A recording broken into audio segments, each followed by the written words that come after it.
Attention, the following broadcast has been approved by Outcasted OC. Viewer discretion is advised. Incoming transmission in 5, 4, 3, 2, 1.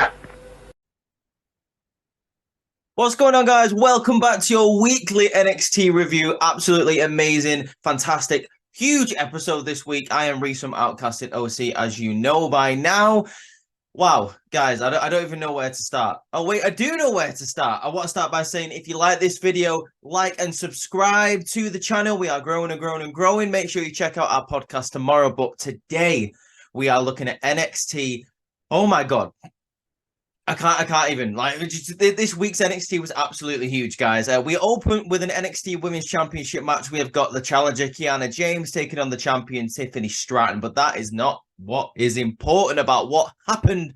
I will discuss this match a little bit. There's a really cool spot where Tiffany Stratton goes for Kiana James's bag, swings at Kiana James, misses. Kiana hits the 401k. 1-2 only gets a 2 count. However, Tiffany Stratton ends up getting the victory with the world's most prettiest moonsault. I still think Kurt Angle's is better, but you know, that's just my opinion. Anyway, that is not what is important. Congratulations, Kiana James. You had a great match. But guess what is going to be an amazing match as well? Next week, we are having an NXT Women's Championship match, and it's going to be Tiffany Stratton defending against none other than Becky Lynch. After this match, Becky Lynch comes on screen and basically says, Tiffany Stratton, you've been talking about me, and I think it's high time that the man came back around to NXT to capture the championship that I never won. Oh, next week we are getting Becky Lynch challenging for the NXT Women's Championship. I can't wait to see that. If you want my opinion, I don't think Becky Lynch is going to be winning the championship next week. I do think it's probably going to be a storyline that's probably going to go to No Mercy. Tiffany Stratton is probably going to get herself disqualified, or she's going to chicken out the match just as a whole entirely. And then we're going to be, you know, a few more weeks of a build. Becky Lynch versus Tiffany Stratton only makes sense at a big pay-per-view. And the next big pay-per-view for NXT is No Mercy at the end of September. I cannot wait for this whole story. Tiffany Stratton is amazing. You all know what I think of Tiffany Stratton, and obviously you all know what I think of Becky Lynch, the man. Ooh, is Becky Lynch going to have a little bit of a run in NXT? I wouldn't mind seeing that whatsoever. Can you imagine Becky Lynch with the NXT Championship for the next couple of months in NXT? I can't even express how sick that would be. But moving on, guys, I will be talking about Becky Lynch a little bit more at the end of the video, but moving on, let's get into NXT as proper. We see Carmelo Hayes coming into the building. It's a bit of an awkward entrance for him because Wes Lee is stood there. So he has to walk past the Wes Lee to get into the building, which comes up a little bit again just after the next match, because the next match is Ilya Dragunov versus Aura Mensah, guys. And this is an absolutely surprising match for me, because I didn't think Aura Mensah was going to get much offense in, but I'm glad he did, because I am actually a big fan, as Booker T says, main man Mensah. I'm loving it. I love Mensah. I love him, the fact that he's been chosen for the metaphor, and I like that he got a bit of offense in on Ilya Dragunov. There's a part in this match where Dragunov goes for a move, but Mensah catches him. The kick absolutely takes him out, so he's hanging out on the apron while the whole of the metaphor are just there shouting at him. It's very funny. However, he makes a mistake, Mensah, he does, when he gets in the corner and goes to take the mickey, take the piss out of Ilya Dragunov, where he starts going like this for the torpedo Moscow. Obviously, Ilya Dragunov is not very happy with that. He counters, he slams into the floor, he goes for his own torpedo Moscow. 1, 2, 3, Ilya Dragunov wins this match. However, after this match, Wes Lee comes out and says, listen, you've been making moves, Dragunov, and I know that you want to go after Carmelo Hayes for that NXT Championship, but it's not going to happen because I'm going first. I was so close at NXT Heatwave, and I don't want to miss another opportunity. Ilya Dragunov basically says the same thing to him. Listen, Wes, I've been fighting all the way through this roster for another NXT Championship match, and it's going to happen before you, so you're going to have to wait in line. Carmelo Hayes comes out, NXT champion, says, listen, guys, I've got a perfect way to solve this. Like it or not, I've been thinking about it for a while, Ilya, and there is no asterisk next to the match that we had. You went for a chance, and I took advantage. The same to you, Wes Lee. You went for a chance, and I took advantage. Basically, him saying, both of you's messed up, and I took advantage of the mess up, and I came out with the victory. And he's not wrong, but he does have a solution to this. Next week, we are going to be getting a #1 contenders match for the NXT Championship. Wesley versus Ilya Dragunov. Who's going to win? Is it going to be the Mad Dragon, or is the #1 contendership going to the West side? You're going to have to stay tuned for that, guys. I cannot wait for that match next week. It's going to be phenomenal. I love Wesley in the ring, and I love Ilya Dragunov. I want to go backstage now to the Diamond Mine segment. I'm going to be covering all of them at the same time, just because there was quite a few of these. Basically, the Diamond Mine, Julius and Brutus are building the dojo with Ivy Nile, saying that it's absolutely amazing to be back on the show. And they've invited all of the tag team division to come to the dojo just to, so they can scope out the competition. So this becomes very interesting very quickly with the arrival of the NXT Tag Team Champions, Stacks and Tony D. Later on in the night, they are talking to Idris and Malik Blade are the Diamond Mine, because obviously they have been fighting for a tag team championship match as well. Nima and Price show up with Reggie, aka Scripps, and say, they respect the Creed brothers, and they know that Tony D and Stacks are from the streets, but they will run through everyone to get an NXT championship match. NXT Tag Team Championship match. Later on in the night, again, Tony D and Stacks are confronted in the dojo by Humberto Carrillo and Angel Garza, saying, it's not all about looks anymore. It's about the prestige of those championships, and they are coming for those championships. And they basically will, cut people's faces off to come out with victory. I'm still thinking about that segment last week where it was, oh God, it was so weird. Like when Angel Garza woke up with blood on his hands and blood on his face, and Humberto had the same dream. It was so odd. It was one of the oddest things in the world. I don't even really, I still don't know what happens, to be honest with you. Regardless, though, I don't know how they're going to solve this problem with all of these tag teams wanting a shot at the championship, but I would like to see maybe a gauntlet match. I know there's a tournament going on for the Heritage Cup, but maybe another tournament to decide the winner goes on to face Tony and Stacks at No Mercy. I don't know. I don't know how I want this to be solved, but I think it'd be really, really cool. Regardless, there are a lot of tag teams on this roster who would like to see face Tony and Stacks. One of the biggest ones for me would probably be the Creed brothers. I love the Creeds. Don't really know why they're still in NXT, to be honest with you. They should be on the main roster, but that'd be great. I would love to see Nima and Price. I know they're new to NXT, but from what I'm seeing, they're very impressive. I love the look. I love the promos that they deliver. And of course, the lovely team of Humberto and Angel. These two are fantastic. They always have been fantastic. I think they've been severely underutilized ever since they came up to the main roster, and now I'm back there in NXT. So I would love to see that. We now go backstage to where Dominic Mysterio is looking at the WWE rulebook. I'm assuming for him being the special guest referee tonight. He's looking at the book and he's ripping out a load of pages saying this makes no goddamn sense. But it's weird that not Becky Lynch, but I don't know why Becky Lynch would be there with Dominic Mysterio. Seth Rollins wouldn't be happy about that. It's weird that Rhea Ripley isn't with Dominic Mysterio tonight. But so he's going to have to go by himself. He's going to have to be the special guest referee with no backup. I know that sounds weird to say, but it seems like Dominic Mysterio needs backup to do anything. So, fair play to him. We then go backstage again to another guy, Nathan Fraser. My favorite person on the NXT roster, Nathan Fraser.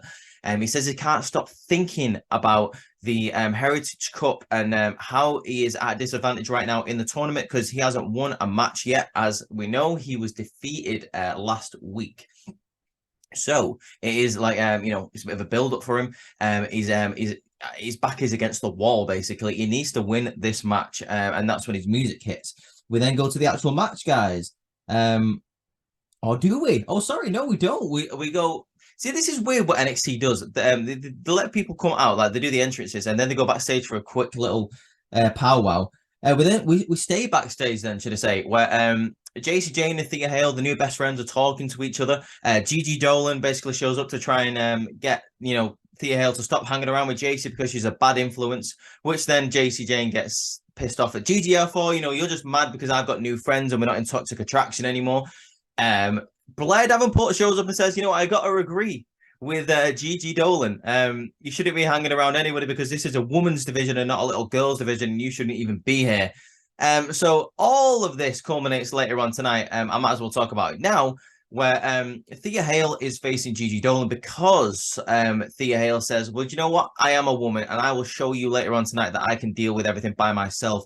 So in this match with Gigi Dolan later on tonight, it's pretty scrappy. It's a scrappy affair. It culminates when Thea Hale gets Gigi Dolan into the Kimura. Gigi manages to crawl to the rope and then crawl to the outside of the ring. Blair Davenport gets involved in the match while the referee is not looking. She gets thrown back into the ring. Thea Hale gets her back into the Kimura lock where she has to tap out. She has no choice. She's in the middle of the ring. So Thea Hale with a big victory there. JC Jane is absolutely ecstatic, of course, because that's a little mate now. I love this little dark side of Thea Hale, what's going on at the moment. I think it's absolutely fantastic. Where she's still in Chase U, but she's being influenced by the wrong people. And obviously, Duke Hudson and Andre Chase, are a bit worried about her, but she's got a new badass best friend in JC Jane. Now, let's go back to the Heritage Cup Tournament match that I was about to talk about. We've got Nathan Frazier versus Duke Hudson. Like I say, this is a must-win for Nathan Frazier, because if Nathan Frazier does not win this match, Duke Hudson does go on to claim 4 points. As I have seen, apparently he beat Akira Tozawa on NXT Level Up last week, so Duke Hudson is on 2 points. If he wins this match, he is on 4, which means he will be at the top of the bracket on group, I believe it's Group B that he's in. See, the Group A or Group B is one of them. I'll be able to tell you later on tonight because I've got some notes about it. Fortunately for Nathan Frazier, he is able to pick up a scrappy little victory here. Duke Hudson goes for a razor's edge. Nathan Frazier counters. He gets him into a position for the Phoenix Splash where he's able to pick up the victory, which means Nathan Frazier now has 2 points.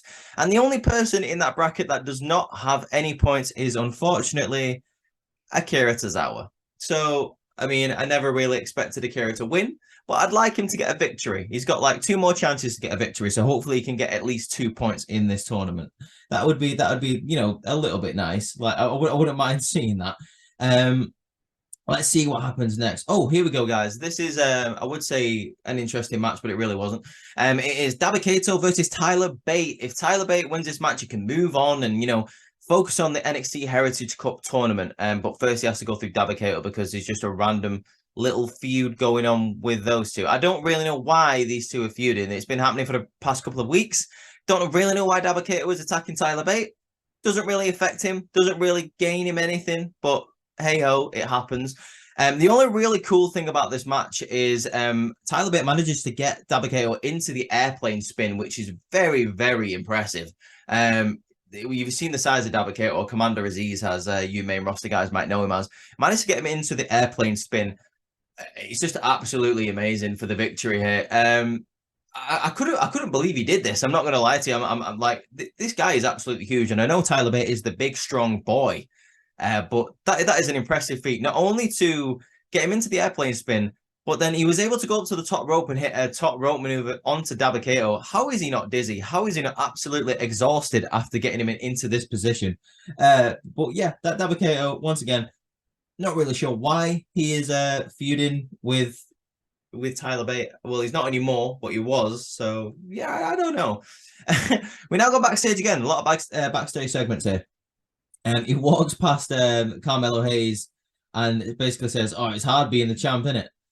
Which Carmelo Hayes was like, "Yeah, I guess so. Like, why are you even talking to me, Dom? Nobody likes Dom. No, like that's the point that we're going through here.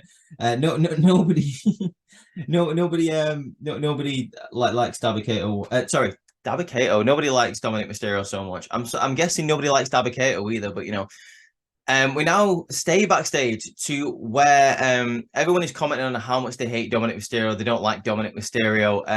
Kiana James comes back and she is absolutely fuming. She gets into an altercation with Roxanne Perez, and then all the women basically start fighting each other. I'm assuming in next week or in a couple of weeks' time, it's going to be Kiana James versus Roxanne Perez. Kiana James is moving up the ranks in NXT, so I'm not too asked about that, to be honest. Like I quite like Kiana James. I'm not going to lie to you. What else do we get now? Oh yeah, Baron Corbin is talking about the main event later on tonight between Von Wagner and Bron Breaker. I cannot wait to talk about that, what happens there. But basically he's talking about these two basically need to prove themselves to him. He doesn't really care who wins this match, but he might pick up the scraps later on after it. So Baron Corbin is going to be there at ringside, even at commentary, should I say, for the main event tonight. So that's going to be good. We now get the match that has been alluded to in a couple of segments all night, where Dominic Mysterio is reading the referee book. He's then walking past Carmelo Hayes, asking if it's hard to be the champ. We now get a #1 contenders match for the North American Championship, where Dominic Mysterio is the referee. He says he's going to call it right down the middle, and he can't wait to see who he chooses. I mean, who he gets to face at the next defense of his title. And the match is Ali versus Dragon Lee. This is such a good match, guys. And you know what? I feel like it should have been. I feel like it should have been given a little bit more time. But these two have great chemistry together, like Mustafa Ali and Dragon Lee. Just two high flyers, just absolutely going at it, like totally like Lucha Libre style. I love it so much. This might have been match of the night. I'm not going to lie to you. I thought this was very, very interesting to watch. There's a spot in this match where, and it's towards it, well, it is the end, where Dragon Lee goes for the roll-up. He does not get it, but then Mustafa Ali goes for the roll-up, and Dominic hits the fast count, 1, 2, 3. Dominic Mysterio has decided that Mustafa Ali gets to face him for the North American Championship. Mustafa Ali is not very happy about this. He pushes over Dominic Mysterio. Obviously, he didn't want to win like this. But if this is one match that you want to see on NXT, that you decide to see on NXT this week, I would recommend it 100%.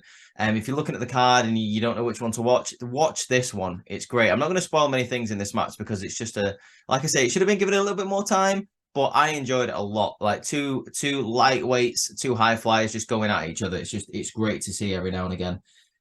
What do we get next? Oh, there we go. Once again, guess what, guys? We go backstage. Yay! The backstage segments of the week. We get Ilya Dragunov now talking to Trick Williams, saying that he had a problem with what he said to Carmelo Hayes last week. As we see last week, Trick Williams says that Carmelo Hayes can beat Ilya Dragunov, and he thinks that he would be able to beat him next time. And Trick Williams basically turns around to Dragunov here and says, yeah, that is what I said. I think he can beat you. Dragunov turns around again and goes, well, if that's how you think, I think you better change your mind. You've got 1 week to change your mind, or else we're going to handle some business. I thought this was over between Trick Williams and Ilya Dragunov. I'm not going to lie. It seemed like it came to a natural conclusion last week where Ilya Dragunov gave him his props. But apparently he's got a problem again with Trick Williams because Trick Williams then went to Carmelo and says he thinks he can beat Dragunov. So, it continues, I suppose. I thought it was like a bit of a random segment. I'm not going to lie. In the space of NXT. We go now to Dempsey and Gulak talking to Miles, saying, you think we won't find out that you're in a tag team match with us next week? You've gone behind our back, basically. Miles basically says, I just want to get on NXT TV. Gulak says, well, if you was ready for NXT TV, I would have told you. And this is your one opportunity to prove yourself in this tag team match. I'm interested to see what's going to be happening here. I did not know Miles was deaf, by the way. I only found out that last week. I didn't know he was deaf. So I've not seen him in the ring. That is an interesting thing to find out about someone. I don't know how that would work when he's wrestling. The communication wise, but it must work because he's managed to be signed to NXT, so he must be quite decent. I've not seen any of his work on the indie scene. If he has any work on the indie scene, if he has, let me know in the comments for sure. I would love to check it out. What do we have next, guys? Oh yeah, Eddie Thorpe. Now there's so many backstage segments on this goddamn show. You know what? Looking at my notes, I didn't realize there was this many backstage segments. Eddie Thorpe is talking about Dijak and how he is not finished with Dijak because Dijak cheated to win, and he knew that he had to cheat to beat him, and it's not over, and he wants to fight him again. Let's have a rematch, Dijak. Like blah blah blah, friggin' blah. Once again, I feel like Dijak could be doing more than facing Eddie Thorpe, and to be fair to Eddie Thorpe, I think he could be doing more than facing Dijak. I don't really know. If it turns into something more interesting, then I'm down for it because I like both of these guys. But last week was just a bit of a I thought it was a good match, but I just didn't really think it had any mileage in it. Like I know that Dijak cheated to win, but he's a heel. What is he gonna do? I don't know. Maybe that's a controversial decision, but I think they could be both doing better things, to be honest with you. Now we go to a Group A match, guys. In the Heritage Cup Tournament, we have got Butch versus Axion. Very, very cool match here. Very, very cool. So basically, this match, I'm not gonna lie, is a draw. It goes to the 12-minute time limit. As you know, in the Heritage Cup Tournament, we found out last week that the winner of the match, if there is a winner in the space of 12 minutes, so they get 2 points, the loser gets 0 points. If the time expires, if it goes past 12 minutes, and both people get 1 point. This is going to be an interesting bracket to discuss, though, because now Pete Dunne or Butch has 3 points, Axiom has 1 point, and Pete Dunne is basically running away with it. The only other person in this bracket who hasn't got any points is Charlie Dempsey and Tyler Bate, who hasn't had a match whatsoever yet because he's just finished his feud with Dabba-Kato. So that's going to be interesting. I can't wait to see Charlie Dempsey versus Tyler Bate. I can't wait to see Axiom versus Tyler Bate. I can't wait to see Charlie Dempsey versus Axiom. There are so many great people in this bracket, so it's going to be really nice to see. I love the combination of styles in this match, where obviously Axiom is a submission expert, but he's also great at the high flying. You've just got the hard-hitting brutality and the joint manipulation of Pete Dunne. Both of these guys coming together and producing just an absolutely fantastic match. Again, this is another match that I would recommend you guys go and watch this week from NXT. If this was match of the night, it's got to be either that one or the match that I was alluding to before, Ali and versus Dragon Lee. It is like just a throw up in the air between these two matches, to be honest. Both of them are absolutely amazing. So yeah, both of you, but both of those matches should be like very, very like high up your list in like these matches this week, like in terms of, is there going to be a match of the week decision this week? If there would be, I would choose these. What am I talking about? I don't know. I'm just excited about NXT this week, guys. I'm all kerfuffled. I won't lie to you. Like the whole Becky Lynch thing, and then the main event was amazing, and then you just give me these two fantastic matches. Just fill my plate. Just fill my plate. NXT this week. Just amazing content to review. But yeah, 100%. Butch is on 3 points, so I'm assuming the decider for this is probably going to be Pete Dunne versus Tyler Bate. And I am down for that. They are both in the same bracket. They are both probably going to be on some high points because Butch's only opponent now is Tyler Bate. And Tyler Bate has to go through Axiom and Charlie Dempsey to get some points. So I don't know who's going to be on top at the end of this. If I'm being honest, I would have chose Axiom to go through. So maybe, Tyler Bate and Dunne or Butch, whatever you want to call him, cost each other.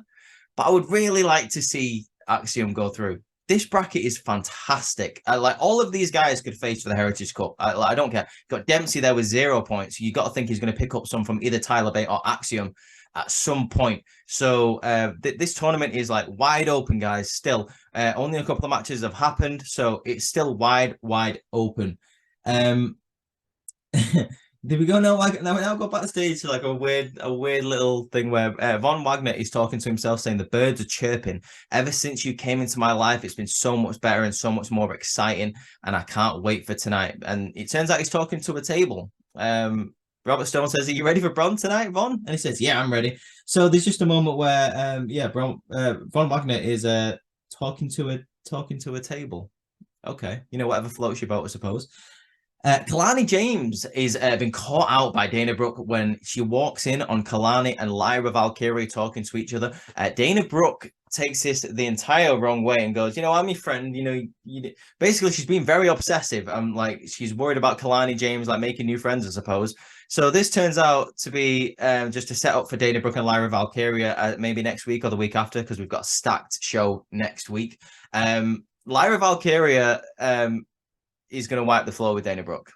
I'm just saying. And if she doesn't wipe the floor with Dana Brooke, then what are we doing here? Then why are we watching wrestling? Because Dana Brooke has been wrestling since like 2013 and she has gotten no better. Sorry, Dana, it's true. But yeah, like this whole obsession storyline, I am interested. I'm not gonna lie, you've got my attention. So don't know what's gonna happen there. Dana Brooke is getting slightly obsessed with Kalani James or Jordan, whatever her name is now. God damn it! Like her name's Kalani. Okay, she's the singer Kalani. That's who it is. That's who Dana Brooke is training to be a wrestler.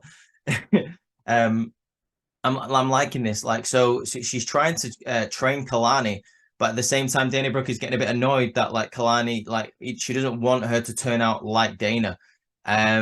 So she's getting annoyed at herself. She's costing matches for both of those people. That tag team is not doing well. The team of Kalani and Dana. So it'll be interesting to see where it goes. Like I say, I'm interested. I'm intrigued. Dana, tell me to keep me updated on this storyline, please. God, like, it is so hot, and I'm just absolutely all over the place with this review. I'm not gonna lie. Tiffany Stratton finally speaks out on Becky Lynch coming back to face her next week for the NXT Women's Championship, and she pretty much says to her, "Come and get it, bitch. See you next Tuesday." Technically, she says a couple of things. She says, "See you next Tuesday." Did you pick that up? See you next Tuesday. Way, and calls her a bitch, and then says toodles. So she looks pretty confident. She is basically saying, and it's true, Becky Lynch, you might be the man, big time Bex in your little world, but you're chasing my title. You called me out. And she's right. She's right. Like Becky Lynch is chasing her NXT Women's Championship, so it must be important to her. So Tiffany Stratton facing Becky Lynch on her home turf. She's got the advantage, and she's got the championship advantage as well. So, like I say, don't think it's going to be a clean finish. I think it's probably going to be stretched to no mercy. I think this first match is probably going to be a fake out. It's probably going to be like a disqualification Tiffany Stratton's going to get herself disqualified, or it's going to be a count out or something like that. We now go to the main event, and it is Bron Breaker versus Von Wagner. Basically, who's the meatiest man in NXT? No bread, no vegetables, just meat, as Booker T says. Booker T has had a lot of weird lines like tonight on NXT. In the Gigi Dola match, he compared her to Miley Cyrus because she's a wrecking ball, and I was like, oh, Booker T, what are you talking about, dude? Like, he is always like that every single week, but sometimes he just comes out with absolute gems like that. So I'd be remiss if I didn't talk about that. We then get a Booker T saying just meat, big meaty men slapping meat, as Big E says, while Baron Corbin is on commentary talking about how he is just down in NXT to scout the horses, who is going to be, who's just a fan who should be in the stands, just like watching the wrestlers wrestle, and who should be the big horses on the main roster, I suppose, for you. He's also then talking about the fact that people like him, Kevin Owens, Sami Zayn, Finn Balor, they elevated NXT and they ended up selling out Brooklyn. What have these guys done ever since then? They've not elevated it, and they've just kept it the way it is. In some ways, he's correct, I suppose, but in other ways, he's massively incorrect. But it is what it is. I love Baron Corbin's new gimmick at the moment. But yeah, he is interested in this match. So these guys are just absolutely beating the piss out of each other. I will say that Von Wagner gets a lot of offense in this match. There's a really cool spot here where Von throws Bron Breaker into the piece of the NXT set that's just behind the commentary area, makes a horrible noise. It's great. There is then back and forth fighting as Von Wagner goes to put Bron Breaker through the table. Bron is fighting back. He then runs, I'm assuming, to go for a spear or a clothesline at Von Wagner, who picks him up and absolutely power bombs him through the table. Really, really cool spot to see. I absolutely love this. I like Von Wagner's his obsession with the announce table. It's really, really cool. He then goes to drag him back into the ring. He goes for the choke slam maneuver. He hits it, gets a 2 count. He goes to finish off the match, but Bron Breakker counters with a low blow, unfortunately, like a low blow, and then into a spear where Bron Breakker gets the victory. Now, I thought this was weird. I thought this was really weird, just because, I don't really know why Bron Breakker's getting the victory here, seeing as, he's done all he needed to do on NXT, and then he recovered really quickly from a lot of these offensive maneuvers, like really, really quickly. He went from getting his head through into the set of NXT and then put through a table to winning the match and kind of not really selling it at all. So yeah, I really wanted Von Wagner to win this, but Baron Corbin is very impressed, and he's really getting into it on commentary. He stays on commentary while the end of the show comes, and basically what happens here is Bron Breakker does not stop the offense on Von Wagner. He's beating him down. He gets him outside of the ring. He puts him next to the steps. He runs him into the steps. He then puts the top half of his body onto the second part of the steps. He lifts up the top steps. I'm saying steps here a lot, but basically what I'm saying is he picks up the main steps at the top and drops them on Von Wagner's head. We don't get to see this. It goes to black just before it happens. But Vic Joseph is calling Bron Breakker a son of a bitch. Even Baron Corbin is shocked, saying, I can't believe he did it. Even Booker T is like, wow, that was just too far. And then NXT cuts off quite quickly. I thought this was quite interesting because we see later on an Instagram video that Von Wagner is being carried off on a stretcher. So what's going to be happening to Von Wagner? As we know, he's had problems with his skull in the past and problems with his face. So is this going to lean into the storyline? Bron Breakker just absolutely destroyed Von Wagner at the end of the show. And I'm into it. If we're going to be keeping Bron Breakker in NXT, then maybe this is like a redemption story for Von Wagner to come back and beat the crap out of Bron Breakker. But where does Baron Corbin fit into all this? Is he now going to be wanting to feud with Bron Breakker, or is he going to be staying away from him now that he's seeing what he's capable of? All that to come in the next couple of weeks on NXT, guys, and I can't wait to cover all of it for you. If you've watched NXT, what did you think of my review? Do you agree with some of the things that you said that I've said? I apologize for being all over the place, but like this, I've literally just finished NXT and it was absolutely amazing to watch. I loved every single piece of it. Let me know what your favorite match was in the comments. I really, really like the Dragon Lee and Ali match, but like I say, at the same time, Butch had a really, really great performance against Axiom. What do you think about Becky Lynch returning? Also, let me know in the comments. And what do you think is going to be happening with Von Wagner, Bron Breakker, and Baron Corbin? All of that, let me know. You can even DM me on Instagram if you like. Speaking of Instagram and TikTok, you can follow Outcasted OC on there, guys, and on X/Twitter. So make sure you go follow that. If you like this video, guys, leave a like, leave a thumbs up. Let us know what you are feeling. Let us know how we are doing. Subscribe to the channel. We are building a bigger community all the way through this month. We've been doing very, very well. It's been really, really nice to see the growth on the channel, and we can tell that you guys are loving it because we are getting the support from all of you. It's been absolutely amazing covering NXT this week for you guys. But for now, make sure you stay tuned for tomorrow's podcast. We are going to be doing a Dream Match Forbidden Door card, a WWE versus AEW. All of us are going to be putting together a card.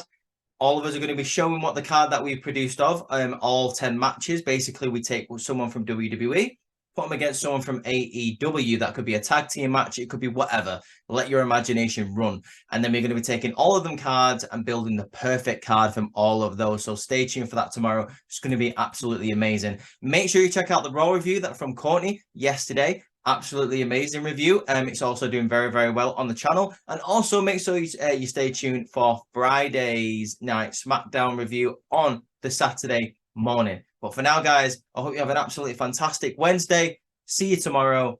Peace out.